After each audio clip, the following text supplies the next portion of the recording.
Bueno, yo hoy voy a hablar sobre las necesidades del riego de los olivos en nuestras condiciones. En particular, este proyecto, los resultados que voy a presentar hoy se enmarcan dentro de un proyecto que estudia la respuesta fisiológica del olivo al estrés abiótico y al estrés biótico, y son resultados que forman parte de los resultados de mi capacitación de doctorado, que estuve haciendo los ensayos, los experimentos en línea y también algunas determinaciones en el Instituto Clemente Estable y en la Facultad de Agronomía. Y la charla la voy a dividir en dos partes. En primer lugar, voy a hablar sobre el efecto que tiene el riego en el rendimiento en los olivos, y por otro lado también cuál es el efecto que tiene el riego en las enfermedades. Voy a hablar sobre cambios que se producen en los frutos que pueden conducir a una tolerancia a la antracnosis, que es la aceituna jabonosa. Entonces, bien, empezando un poquito a hablar sobre si es necesario regar en nuestras condiciones. Ya que tenemos una alta precipitación, llueve mucho, y también tenemos una baja demanda atmosférica, es decir, tenemos alta humedad y no tan altas temperaturas, lo cual hace que el cultivo evapotranspire menos que, por ejemplo, en las zonas de origen como es España. Pero a la vez llueve mucho, pero a la vez tenemos una distribución irregular de las lluvias, ¿no?, a lo largo del año. Por lo tanto, se producen periodos de déficit hídrico. También el grupo de expertos del cambio climático pronostica que cada vez estos eventos extremos se van a dar con más frecuencia, por ejemplo, los eventos de sequía. Otra cosa que nos caracteriza a Uruguay son suelos poco profundos, que tienen poca capacidad de almacenaje de agua.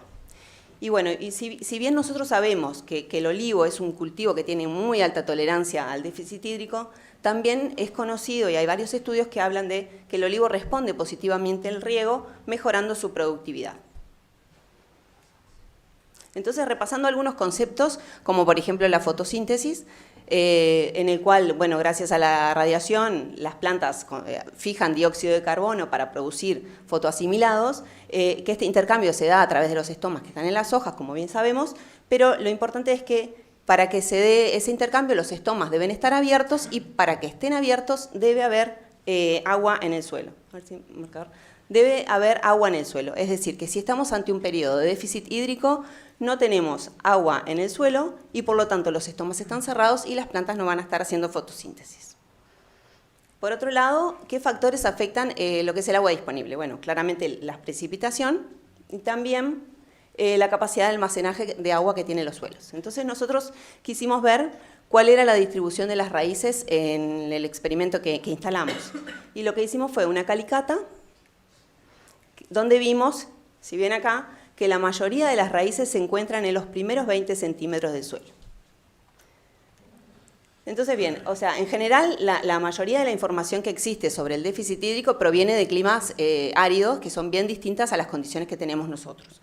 Y bueno, siempre he sido muy escuchado de que no es necesario regar en nuestras condiciones porque llueve mucho, pero entonces nosotros lo quisimos poner a prueba. Y para ello hicimos este experimento de déficit hídrico moderado durante los meses de verano.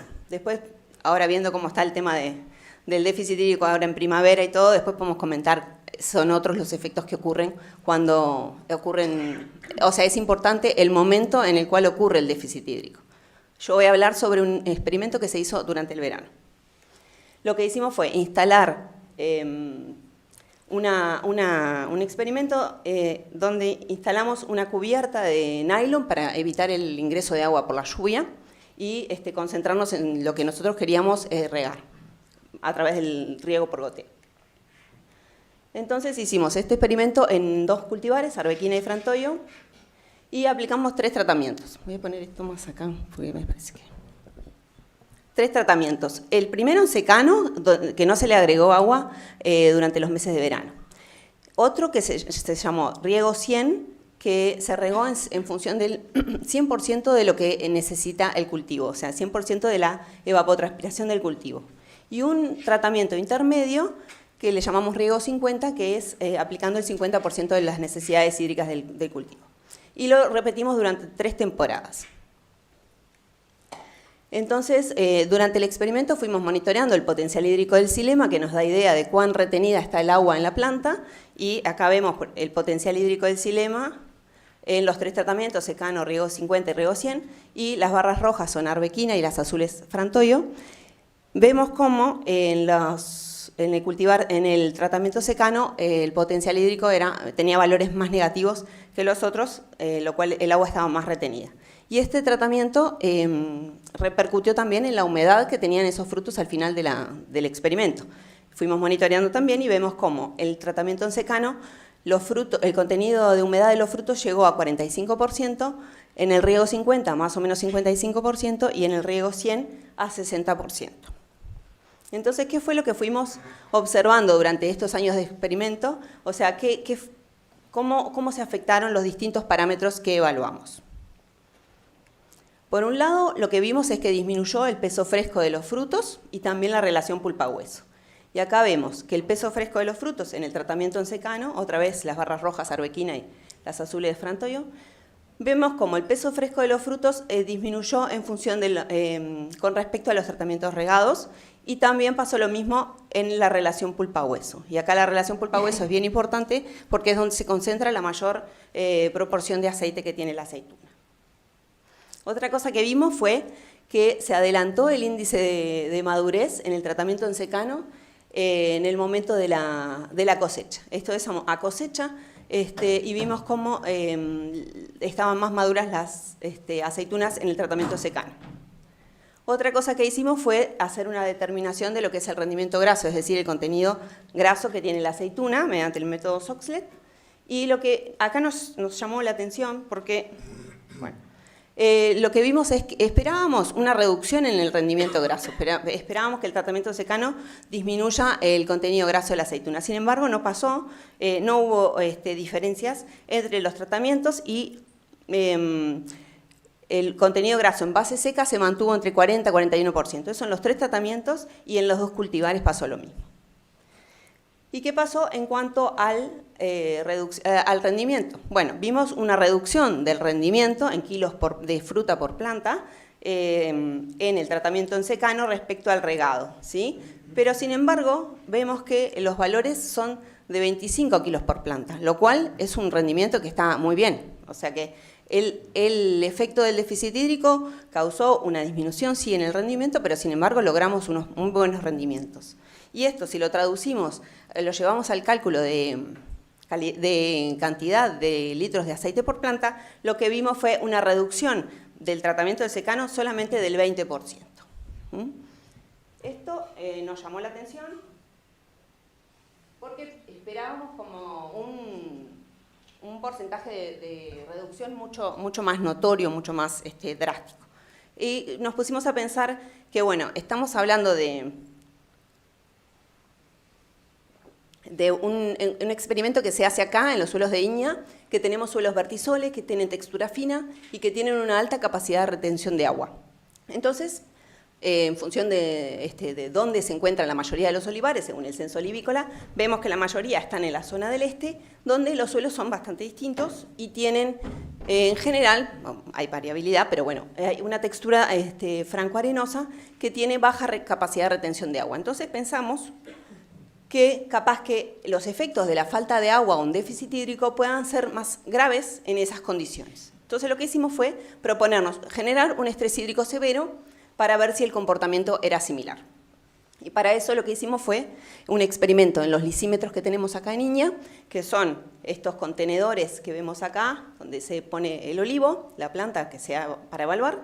Estos lisímetros están, a su vez, este es un galpón que se cierra cuando llueven más de 3 milímetros de lluvia. Cuando caen más de 3 milímetros se cierra, entonces nos independizamos del problema de la lluvia y tenemos un muy buen control sobre el agua que le estamos aportando. Esto se hizo en plantas de arbequina. Y lo que vimos acá fue que efectivamente también disminuyó el peso, significativamente el peso de los frutos y también se afectó el rendimiento en aceite. O sea, la acumulación de aceite de los frutos se disminuyó en el tratamiento en secano. Y por lo cual también se afectó el rendimiento por planta. Y si vemos algunos valores, esta es una foto de cómo estaba la fruta en el tratamiento en secano, Y esta es una de el regado. Vemos cómo se adelantó el índice de madurez. Acá estamos hablando de 4, un índice de 4 con respecto a un índice de 2. ¿Qué es lo que vimos? Bueno, la humedad de los frutos en este tratamiento era de cercana a 42 y en esta de 65. También vimos que el peso de los frutos se triplicó con el riego. Otra cosa interesante, bueno, dije que el rendimiento graso disminuyó notoriamente con el tratamiento en secano y el rendimiento en kilos por planta se duplicó con el riego. Bueno, vengo un poco para un lado y para el otro, pero se duplicó con el riego, ¿sí? Son plantas que tenían 4 y 5 años de edad. Este experimento se hizo en 2 temporadas, así que tenemos una producción, bueno, de 10 kilos por planta y 5 kilos por planta. Parece poco, pero son plantas chicas. ¿Qué pasa cuando lo llevamos a rendimiento en aceite? Que nos interesa bastante. Bueno, acá lo que vimos fue una reducción del 50% del aceite. O sea que en secano redujimos en un 50% la producción de aceite. Por lo cual nos damos cuenta que es muy importante cuál es el grado de estrés que ocurre. Si ocurre un estrés moderado vamos a tener una merma bastante llevable, y si tenemos un estrés hídrico severo, tenemos una reducción importante en el rendimiento y consideramos que es necesario regar en este tipo de condiciones. Un poco ayudando a lo que viene a ser la toma de decisión o qué cosas se nos ocurre ir pensando. Bueno, hay que ir viendo primero si en cada campo yo tengo un rendimiento productivo adecuado y estoy conforme. Si yo ya estoy bien, digo, bueno, no tengo por qué incluir el riego si yo considero que mis producciones están en un nivel adecuado. Ver también en cada predio, en cada cuadro, porque tenemos variabilidad de tipos de suelo. Entonces, en cada establecimiento vamos a tener zonas que se afectan más, que cada productor conoce bien, zonas que se afectan menos y nunca tienen problemas de, por más que pasen días sin llover, aguanta bastante la planta.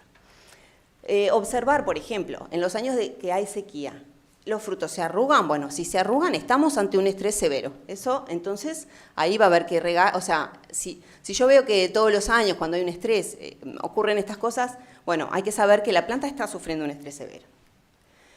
También, obviamente, hay que ver si tengo la fuente de agua disponible, ¿no? Si puedo hacer un tajamar, si eso no me cuesta una fortuna. Si no tengo, no tengo, y bueno. O sea que si la sequía es moderada, yo veo que las plantas no se afectan tanto, la hoja no se abarquilla, veo ciertos síntomas que ya el productor conoce más que bien, seguramente pueda prescindir de regar. Pero también sabemos que el riego tiene otros beneficios, ¿no? No solamente esto del rendimiento que estamos hablando. Por ejemplo, también ayuda en lo que es el crecimiento vegetativo, ayuda manteniendo los estomas abiertos, entonces que la planta todo el tiempo haga fotosíntesis. Ayuda a la absorción de nutrientes porque tengo agua en el suelo, ayuda a la posibilidad de poner fertirriego, que eso hace más eficiente la fertilización, y también, bueno, en plantas pequeñas, cuando uno hace una instalación, también ayuda a la rápida entrada en producción. Otra cosa que les quería comentar es que algo que vimos durante los experimentos fue que si estoy regando, no regar con el 100% de lo que necesitaría el cultivo, sino que es mejor el balance que se obtiene regando con el 50% porque logramos un mejor balance en el uso del agua, en la humedad que logramos en el fruto, porque después es importante la extractabilidad del aceite en la almazara, y también bueno, el rendimiento era bastante similar entre el tratamiento 100 y el 50, por lo tanto mejor usar el 50. Se llegan a buenas producciones y usamos la mitad del agua. Ahora, cambiando un poquito de tema, vamos a hablar un poquito sobre el estrés de las plantas, ¿sí? Porque cuando las plantas... Sí. Una consulta, en las dos opciones de secano que planteaste. Dos opciones de secano, sí. Sí. Una que se redujo el 20% la producción de grasas y en el otro el 50%, ¿verdad? Sí. Era totalmente seco. Sí, mirá, nosotros durante esos meses... ¿Querés continuar la pregunta? Sí.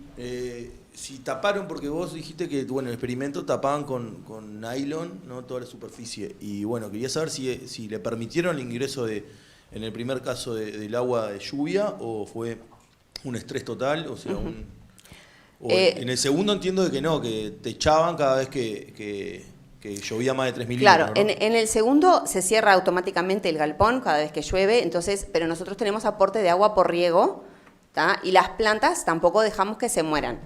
mantuvimos un potencial hídrico, que es un potencial para generar un estrés severo, de menos 3 megapascal. Cuando la planta estaba muy estresada y con más de menos 3, ahí nosotros le hacíamos un aporte de agua. No fue que los 3 meses,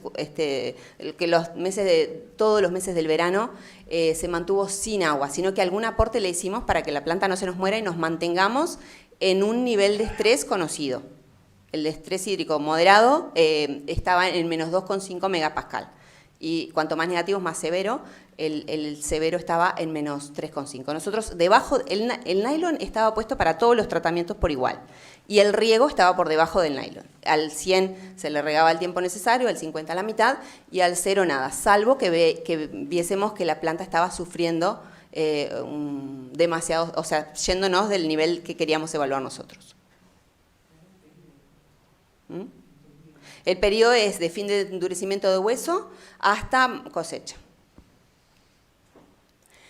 Bien, acá, para entrar un poquito en el tema del estrés de las plantas, cuando estamos hablando de que están sufriendo un déficit hídrico, están sufriendo un estrés. Y entonces las plantas reciben ese estímulo de que están sufriendo un estrés y, por lo tanto, generan cambios en su respuesta para tratar de tolerar ese estrés, ¿no? Y uno de los cambios muy comunes o conocidos es una respuesta relacionada a lo que es la producción de polifenoles, ¿tá? Que también actúan como defensas, y defensas tanto cuando hay un estrés abiótico, como el tema del hídrico, climático, y también defensas cuando hay un estrés biótico causado por algún patógeno. Otro tipo de cambios que se producen son cambios a nivel anatómicos que la planta produce, por ejemplo, engrosando la cutícula de los frutos, que esto ayuda a que los frutos, o a que las plantas pierdan menos cantidad de agua por evaporación, y también este cambio en el grosor, aumento en el grosor, también ayuda a que el patógeno le cueste más ingresar al fruto. Entonces, ¿qué fue lo que observamos?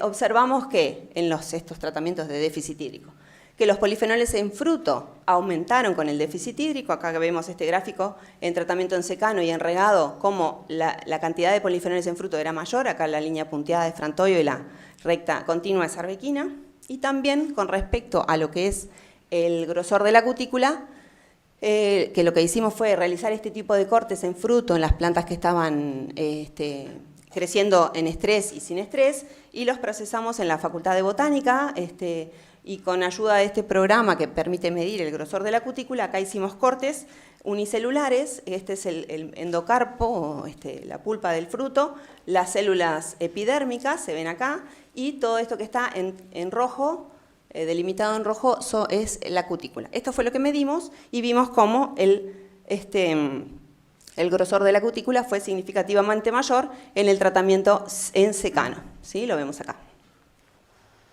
Entonces, quería traer acá, hay varios estudios que hablan de que las plantas que se exponen, están expuestas a un estrés por sequía, generan diferentes respuestas de defensa basal que las ayudan a defenderse de la infección de patógenos. ¿Ah? Y esto es bien importante porque, bueno, la antragnosis, o sea, nosotros estudiamos la parte de la relación con la antragnosis. La antragnosis, que es la aceituna jabonosa, causada por el complejo Coletotricum, es una de las principales enfermedades, ya la conocen bien todos, ocasiona pérdida de rendimiento y calidad de aceite. Entonces lo que quisimos saber era qué pasaba con estos olivos que venían regados y los que venían sin regar cuando los inoculábamos con un aislado de Coletotricum. Porque la hipótesis era que estos frutos que venían sufriendo sequía iban a ser más tolerantes a la antragnosis. Entonces, para eso hicimos inoculaciones in vivo, acá en ramas, en las plantas en secano y regadas, e inoculaciones in vitro, que colectamos los frutos y los llevamos al laboratorio. Y medimos, evaluamos lo que es incidencia y severidad de la enfermedad, y también acá, luego de haber inoculado los frutos, a las 48 horas medimos el nivel de defensas antioxidantes. La severidad la medimos según esta escala, la fotito que preparó Irving. Bueno, tenemos fruto sano con escala 0 y diferentes grados de mayor severidad de fruto.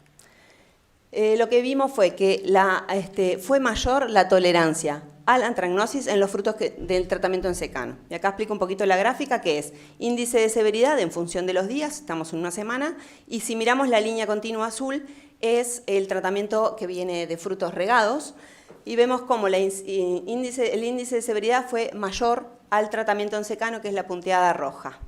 ¿Ah?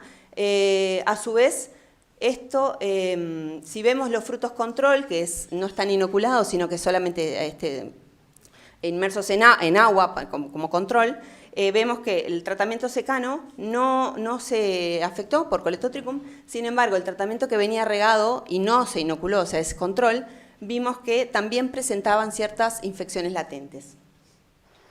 Esto que nos abre como una ventanita de decir, bueno, si yo en condiciones de laboratorio óptimas para el desarrollo del hongo, veo que se atrasa un poquito, un par de días, la aparición de enfermedades, si yo lo pienso en el campo, entonces voy a tener una ventana un poquito más amplia de cosecha, porque obviamente el hongo se va a desarrollar mucho más lento en el campo que no tiene las condiciones óptimas. Entonces, al productor capaz que le da una semana de chance para cosechar frutos que no tengan tanta incidencia. Eso pasó, lo mismo pasó en los frutos inoculados in vivo, en ramas. Otro tipo de respuestas comunes cuando hay un déficit hídrico es respuestas que son enzimáticas. Y acá una de las respuestas más comunes, que son generales, son las respuestas al estrés oxidativo. Y frente al estrés, tanto biótico como abiótico, lo que se generan son las llamadas ROS, especies reactivas de oxígeno. Estas especies las producen las propias plantas, la propia célula, y son tóxicas para ellas mismas, para las plantas, pero también son señalizadoras. Entonces la planta, cuando percibe que tiene este aumento de las ROS, lo que hace es inducir a la producción de enzimas antioxidantes para tratar de reducir esas especies tóxicas. Entonces, lo que nosotros medimos fue estas enzimas antioxidantes en el tratamiento regado y secano. Que esto estamos hablando de los frutos que estaban inoculados con Coletotricum. Y lo que vimos fue una inducción mayor de las enzimas catalasas y peroxidasas en los frutos que venían previamente estresados con déficit hídrico. O sea, como que cuando uno piensa en la enfermedad o la antracnosis en un olivo, en general se estudia desde el lado del control, de cómo controlar la enfermedad, cómo atacar la enfermedad. Sin embargo, nosotros desde este proyecto lo que buscamos era entender un poco más, desde la fisiología del árbol, cómo buscar que la planta se defienda. Entonces, por eso estudiamos los mecanismos de defensa. Y lo que pudimos ver es que tanto la inducción de enzimas antioxidantes como el aumento de contenido de fenoles en fruto, así como el engrosamiento que vimos en la cutícula, ayudaron a aumentar la tolerancia de los frutos a la antracnosis. Así que bueno, un poco resumiendo y terminando, en cuanto a las ventajas del riego, un poco ya las vimos, cuánto aumenta el rendimiento, ayuda a la fotosíntesis, a la posibilidad de tener fértil riego, pero también hay que ir considerando otras cosas que también se abre el abanico de cosas que ya tenemos algunos datos. Entonces, por ejemplo, el contenido de fenoles en los frutos, que vimos que aumentó cuando había déficit. La humedad de los frutos es importante porque hace la extractabilidad del aceite, y vimos que el tratamiento 50% era mejor porque tenía un porcentaje de aceite de 55%, que eso van a agradecer los almazareros. Y también otros parámetros a tener en cuenta y a ir viendo es el tema del engrosamiento de la cutícula, de la inducción de las enzimas antioxidantes y porque todo esto nos ayuda a aumentar la tolerancia a la antracnosis. Bueno, no vamos a resolver el tema de enfermedad, pero son cositas que fuimos midiendo, que les queremos contar los resultados y que, bueno, pueden tenerse en cuenta. Por supuesto que todo lo anterior va a estar ligado a lo que es un balance económico que cada productor haga en su predio y considere según el entorno. Y quería mencionar, bueno, es un proyecto grande, de varios años, así que somos varios los participantes. Dentro de INIA, el programa de fruticultura, está Danilo, Maxi, Bruno, que capaz no están tanto en este proyecto, pero sí en otros del olivo. Justo en este proyecto sí participan Juan José Villamil, David Bianchi, que anda por ahí, Georgina, Roberto, Carolina Leoni, bueno, Claudio y su equipo que trabajan en riego, Andrés Coniberti, Facundo y Cecilia, que han trabajado en calidad de aceite. Mis tutores, como les decía, es una tesis son resultados del doctorado, entonces mis tutores son Omar Borzani, Inés Ponce de León y Eduardo Abreu, que en realidad es mentor acá desde INIA. Bueno, agradecer también la participación obviamente de Mercedes Arias, que siempre trabajamos en conjunto y discutimos todas las cosas que vamos trabajando desde los inicios. A Gabriela Speroni, que es con ella que aprendí todas las técnicas de trabajo en el laboratorio de botánica, de corte de tejidos. A Pedro Díaz, del laboratorio de bioquímica. A Eileen Mena, que trabaja en el Clemente Estable. Nora Altieri y Joan Girona, que han hecho de comité de seguimiento y me han ayudado en la propuesta del proyecto. También mencionar que hay 3 tesistas que hicieron su tesis de grado en el marco de este experimento: Guzmán, Jeremías y Nahuel. Y bueno, a Irving y Diana, que han ayudado en todo lo que es formato de las figuras y todo eso. Y bueno, y terminar agradeciendo también a los organizadores, porque detrás a todo el grupo de INIA que está ayudando desde el comedor, Irving, Mónica, Katy, toda la gente que está detrás para que la organización de la jornada salga de la mejor forma posible. Y bueno, finalizar agradeciendo a todos ustedes por su atención.